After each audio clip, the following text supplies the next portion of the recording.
Trigger అయిపోయింది. Stop loss పెట్టేయండి.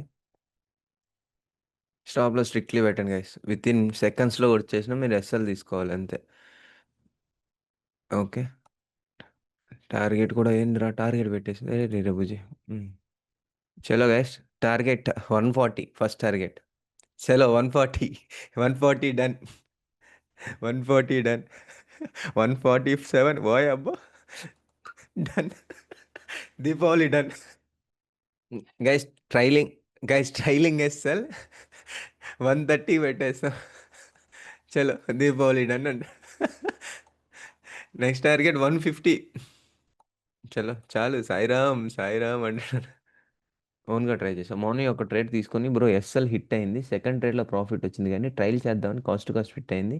మీరు ఇచ్చిన ట్రేడ్లో మొత్తం రికవర్ అయింది కానీ ప్రీమియం వాలటాలిటీ వల్ల కాస్ట్ టు కాస్ట్ ఎగ్జిట్ అయ్యారు. ఓకే బ్రో పర్లేదు. ట్రేడ్స్ అయితే ఇంకా లేవు. ఓకే నా పాయింట్ ఆఫ్ వ్యూ అనేది నేను ఒక పాయింట్లో కరెక్ట్ అయ్యాను. ట్రేడ్లో ప్రాఫిట్ బుక్ చేశాను.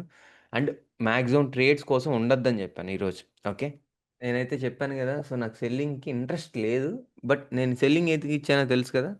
ఒక స్కాల్ప్ ఒక బాటమ్ ట్రేడ్ ఎంతవరకు పాసిబిలిటీస్ ఉండే ఛాన్స్ ఉంది. ట్రాప్ జరగొచ్చు. దాని మీద ఒక పుట్ ట్రేడ్ ఇచ్చాను.